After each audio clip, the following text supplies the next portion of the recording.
Assalamualaikum warahmatullahi wabarakatuh. Sebelumnya, kami dari kelompok 11 akan memaparkan hasil dari tugas akhir sistem akuntansi kelompok 11, yaitu sistem akuntansi PT Aldina Jaya. Nah, sebelum itu, izinkan kami untuk memperkenalkan diri terlebih dahulu. Perkenalkan, saya Nadifatul Asfia dengan NIM belakang 139. Saya Adela Ayu Kinanti dengan NIM belakang 007. Saya Alia Muda Fakira dengan NIM belakang 009. Oke, di sini kami akan memaparkan hasil dari sistem akuntansi PT Aldina Jaya. Nah, yang di sini dapat dilihat pada menu yang pertama itu ada menu transaksi jurnal buku besar, neraca lajur, dan juga laporan. Nah, di menu pertama ini ada neraca saldo, aset tetap, daftar persediaan, rekening koran, daftar transaksi, kasir, saldo piutang dan hutang, pinjaman, kartu persediaan, dan juga nota belanja. Nah, yang pertama-tama kita bisa klik pada neraca saldo atau lembar kerja daftar akun. Klik. Nah, lembar daftar kerja akun ini adalah lembar kerja yang digunakan untuk menampung seluruh daftar akun beserta saldo awalnya, termasuk saldo awal neraca. Lembar ini tuh menjadi dasar untuk penyusunan jurnal, buku besar, dan juga laporan keuangan berikutnya. Nah, dapat dilihat pada neraca saldo ini ada kode akun, nama akun, pos saldo, pos laporan, saldo awal debit, dan juga saldo awal kredit.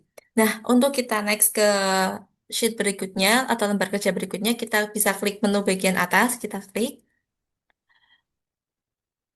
Kemudian kita klik pada saldo piutang dan hutang. Ya, jadi di sini itu adalah kode pembantu ini digunakan dalam pengelolaan buku besar pembantu, yaitu buku yang memberikan rincian lebih detail dari buku besar utama. Nah, setiap buku besar pembantu tersebut diberi kode pembantu untuk memudahkan pengelompokan dan identifikasi transaksi berdasarkan kodenya. Lembar kerja daftar kode akun ini dibuat untuk menampung kode-kode pembantu tersebut beserta saldo awal masing-masing buku besar pembantu. Nah, dapat dilihat bahwa di daftar saldo piutang dan hutang itu ada atau kode pembantu ini ada kode-kodenya, kemudian ada nama, kemudian ada status dan juga saldo awalnya. Dan di sini PT Aldina memiliki kode piutang sebesar sebanyak 4 dan juga saldo utangnya itu sebanyak 3. Nah, untuk nextnya kita bisa klik menu bagian atas. Kemudian kita bisa klik untuk aset tetap.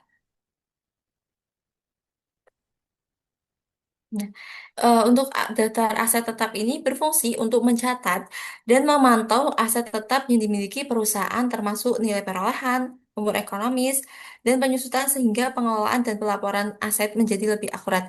Dapat dilihat tadi ini ada kode asetnya, kemudian nama aset, kuantitas, tanggal perolehan, nilai perolehan, umur ekonomis, metode penyusutan, tarif penyusutan, kemudian ada akumulasi penyusutan, nilai buku, dan juga nilai buku. Nah, yang pertama ini ada akumulasi penyusutan per bulan. Ini rumusnya itu dari eh, akumulasi penyusutan per tahun dibagi sama total bulan selama 1 tahun. Nah, kemudian kalau untuk akumulasi penyusutan tahun itu dari dari nilai perolehan dibagi sama umur ekonomisnya. Kemudian untuk nilai buku per 31 Oktober itu rumusnya itu dari nilai perolehan dikurangin sama total bulan ini tuh karena kan nilai bukunya 31 Oktober 2025. Jadi pada tanggal perolehan itu ada tanggal 1 Januari 2021. Jadi dari 1 Januari 2021 ke 31 Oktober 2025 itu ada 58 bulan. Kemudian dikali sama akumulasi penyusutan per bulannya. Nah, kemudian untuk nilai bukunya itu dari nilai buku per 31 Oktober dibagi sama akumulasi penyusutan per bulannya. Nah, kemudian untuk next, kita bisa next klik menu. Kemudian kita klik pada daftar persediaan. Nah, di sini daftar persediaan ini menampung daftar persediaan yang dimiliki oleh PT Aldina Jaya. Di sini ada nama barang yang dijual oleh PT Aldina Jaya, kemudian ada kode barangnya, ada jumlah stoknya, kemudian ada harga satuan, margin, harga jual, dan juga nilai persediaan. Jadi, yang sudah saya bilang pada daftar persediaan ini memuat tentang persediaan yang dimiliki oleh PT Aldina Jaya. Nah, kemudian kita bisa klik pada menu. Kemudian kita langsung klik ke bagian rekening pinjaman atau pinjaman itu. Kita klik pinjaman. Nah, pada rekening pinjaman ini berfungsi untuk mencatat seluruh transaksi yang berkaitan dengan penerimaan dan pelunasan pinjaman termasuk beban bunga dan beban lain yang timbul. Melalui rekening ini, perusahaan ini dapat mengetahui saldo pinjaman yang masih harus dibayar, kemudian memantau jadwal pembayaran, serta memastikan pencatatan kewajiban dilakukan dengan akurat. Selain itu, rekening pinjaman ini membantu dalam penyusunan laporan keuangan dan memudahkan pengawasan terhadap kewajiban jangka pendek maupun jangka panjangnya. Dan dapat dilihat bahwa di pinjaman ini ada tabel bank yang digunain, terus jenis pinjamannya apa, kemudian metode angsurannya itu apa, suku bunganya berapa, kemudian tanggal jatuh temponya berapa, dan saldo yang dipinjam itu ada berapa. Nah, kita bisa lihat ini tanggal bayarnya tanggal berapa aja, angsuran ke berapa, bunganya berapa per angsurannya, kemudian angsuran pokoknya juga, jumlah pembayaran, dan juga sisa pinjamannya. Nah, kemudian kita bisa next ke menu berikutnya. Kita klik menu, kemudian kita klik kartu persediaan. Jadi, kartu persediaan ini tuh berfungsi untuk mencatat, memantau, dan mengontrol pergerakan setiap jenis barang secara detail, kayak masuk, keluar, dan sisanya itu berapa, sehingga membantu perencanaan pembelian, penjualan, dan produksi, mencegah kekurangan atau kelebihan stok, mengoptimalkan biaya, serta memastikan akurasi data untuk audit dan pengambilan keputusan dan yang lebih baik demi efisiensi operasional bisnis. Nah, kemudian kita langsung aja ke menu berikutnya, kita klik menu. Nah, selanjutnya akan dijelasin oleh rekan saya yaitu Adela. Silakan Adela. Oke, selanjutnya kita ke rekening koran, klik rekening koran.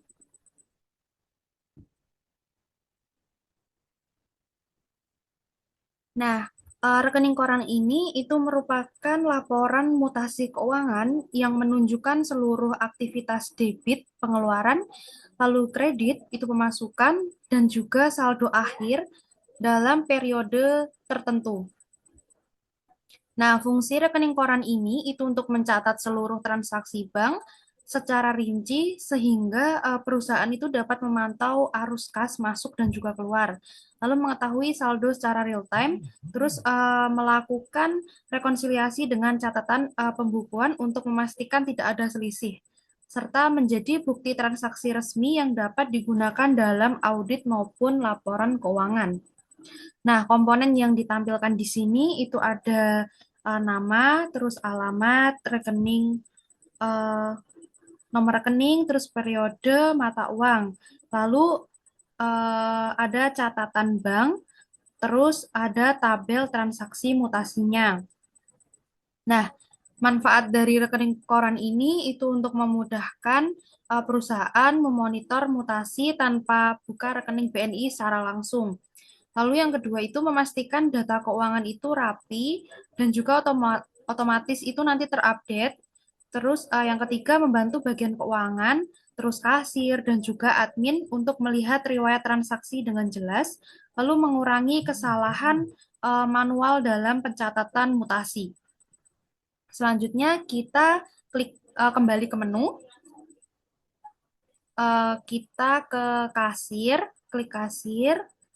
Nah, di halaman kasir ini itu berfungsi untuk mencatat proses penjualan barang secara langsung.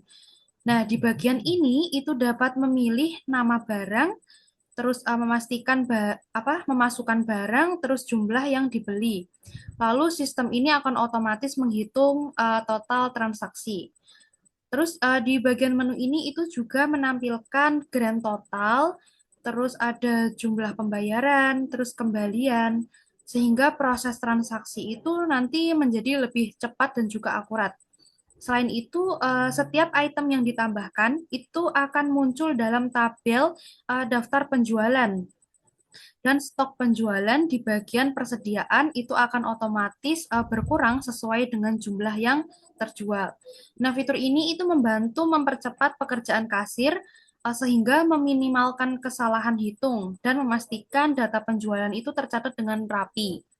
Nah, sebagai contoh kita memasukkan nama barang, kita pilih semen 50 kilo sebagai contohnya, lalu kita masukkan banyaknya sebanyak 2, ketik 2. Nah, lalu kita klik tambah. Nah, di sini untuk transaksinya itu tercatat ya di bagian tabel ini. Lalu kita klik simpan data. Nah, kita klik yes, terus data berhasil disimpan. Klik OK. Terus kita langsung diarahin ke nota belanja. Nah, di nota belanja ini kita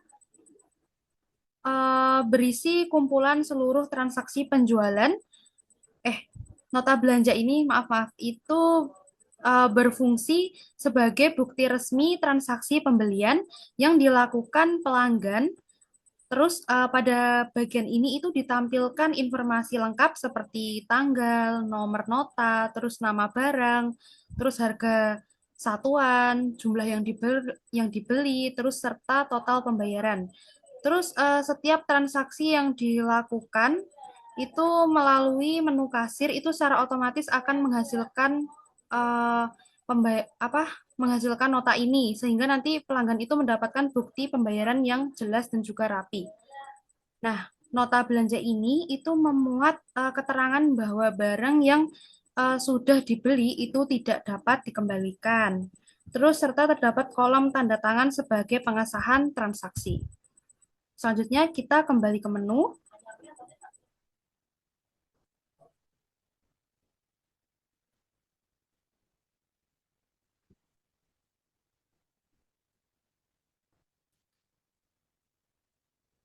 Kembali ke menu, terus kita ke daftar transaksi.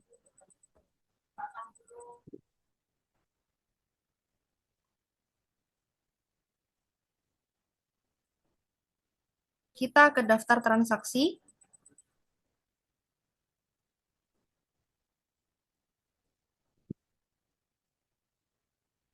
Nah, di daftar transaksi ini itu merupakan hasil dari setiap input yang dimasukkan melalui kasir.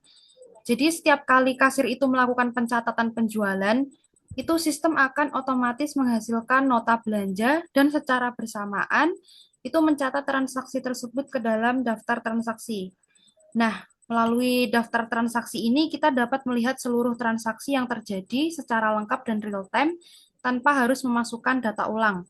Tadi kan kita udah nyontohin ya di kasir itu kita masukin nama barang semen 50 kilo dan sebanyak 2. Nah, jadi transaksi tersebut itu jadi langsung masuk atau tercatat otomatis pada daftar transaksi ini. Selanjutnya kita kembali ke menu, kita ke transaksi. Nah, di transaksi ini itu ada dua, yaitu transaksi umum dan juga transaksi penyesuaian. Yang pertama itu ada transaksi umum.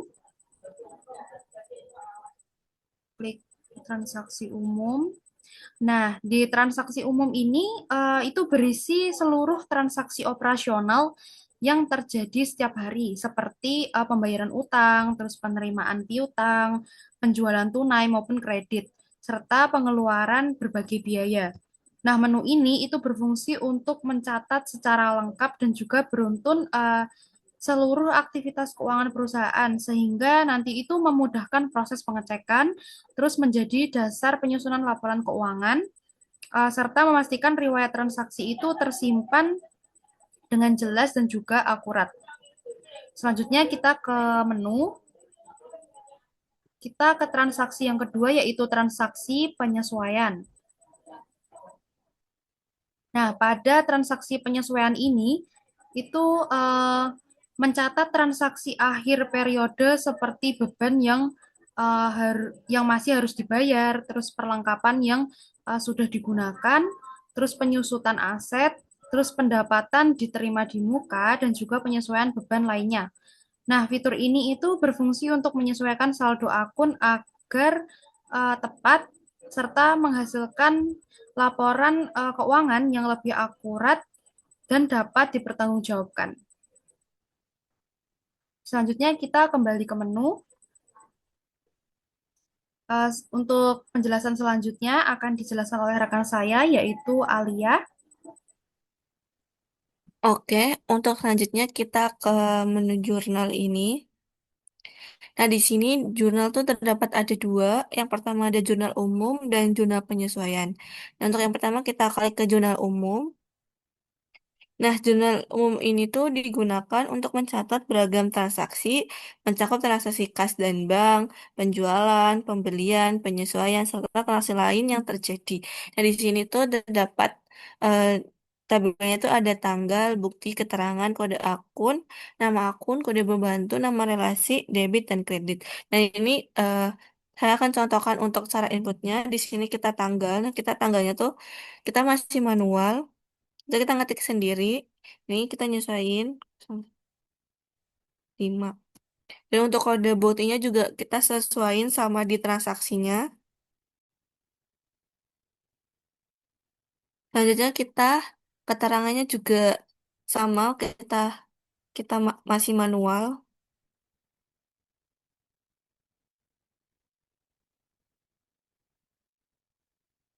Nah, untuk kode akunnya tuh ini sudah ada list-listnya. Jadi kita menget untuk mengetahui nama akunnya kita, jadi kita ini untuk nama akunnya tuh mau ke Cash in Bank. Jadi untuk kode Cash in Bank tuh 110.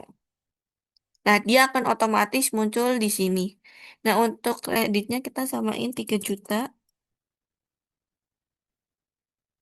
Jadi ini sudah untuk ke jurnal umum cara menginputannya. Nah, kita selanjutnya kita klik menu. Nah, selanjutnya tuh ada jurnal penyesuaian.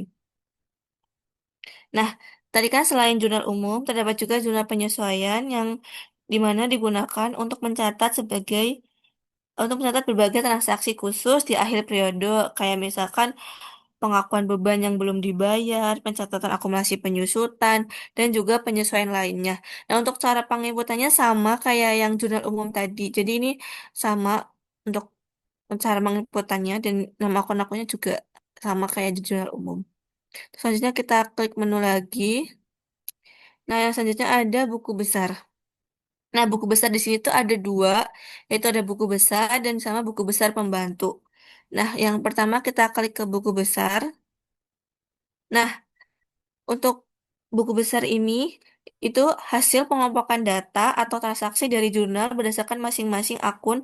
Setiap akun dibuatkan buku besar tersendiri untuk menampung pengelompokan tersebut. Nah, di sini tuh udah ada, misalnya kita mau kode akun, kayak ini kan cash in bank, jadi kita nanti udah otomatis dia akan mengelompokkan cash in bank di sini. Jadi semua transaksi yang tadi tuh dia akan mengelompokkan di sini. Dan selanjutnya kita klik menu, kita ke buku besar pembantu. Nah, buku besar pembantu itu merupakan rincian lebih detail dari buku besar. Buku besar kan menyajikan informasi keuangan secara umum berdasarkan akun. Kayak misalkan akun piutang disajikan dalam satu kelompok besar. Sedangkan kalau misalkan buku besar pembantu tuh memberikan rincian yang lebih spesifik berdasarkan kode dan nama pembantunya. Contohnya tuh kayak misalkan buku besar kan hanya tercatat akun piutang saja. Tapi kalau di buku besar pembantu piutang tuh akan dirinci lebih spesifik kayak misalkan menjadi piutang A, piutang B, piutang C dan seterusnya. Misalkan nih kita mau cari kode pembantu untuk F003. Nah, dia di sini akan muncul otomatis yang ada di untuk kode pembantu F003. Jadi untuk carinya tuh harus tahu nama kode pembantunya. Maka selanjutnya kita klik menu. Nah, di situ tuh ada neraca lajur. Kita klik. Nah, dasar lajur yaitu catatan yang berisi pengelompokan transaksi berdasarkan akun tertentu. Berdasarkan kayak akun tertentu yang lengkap dengan saldo awal, perubahan debit kredit, serta saldo akhirnya. Saldo akhir yang dihasilkan dari buku besar ini tuh kemudian dipindahkan ke neraca lajur ini Sehingga nilai tersebut tuh menjadi saldo pada neraca lajur atau sering disebut juga dengan neraca saldo. Jadi hasil ini tuh dari eh, transaksi yang tadi itu dia akan otomatis terinput di neraca lajur ini. Oke, ini sudah otomatis ya. Jadi hasilnya sudah otomatis di sini. Selanjutnya ada kita klik menu. Yang terakhir ada laporan. Nah, laporan di sini tuh ada tiga. Yang pertama ada laporan laba rugi, laporan perubahan ekuitas, sama laporan neraca. Oke, yang pertama kita klik pada laporan laba rugi. Laporan laba rugi ini tuh laporan yang nilainya itu sama dengan laba rugi pada lembar kerja neraca lajur yang tadi ya.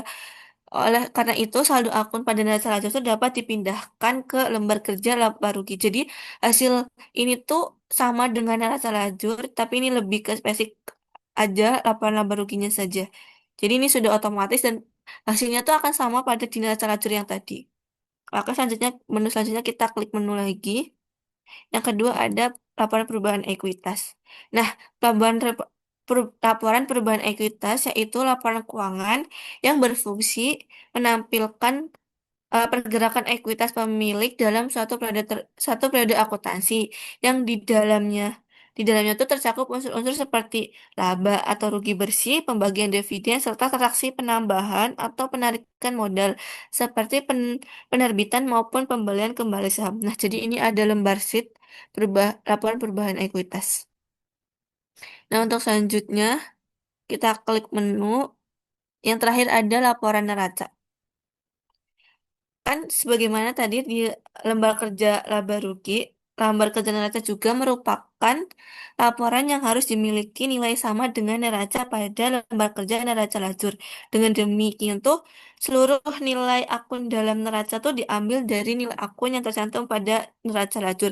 Jadi nilai laporan posisi keuangan atau laporan neraca tuh sama yang kayak tadi laporan laba rugi. Jadi itu hasil dari neraca lajur. Jadi ini tuh sudah otomatis dan hasilnya tuh akan sama pada neraca lajur. Tapi ini kan lebih spesifik ke laporan neracanya saja. Jadi ini sudah otomatis dan hasilnya totalnya juga bakalan sama.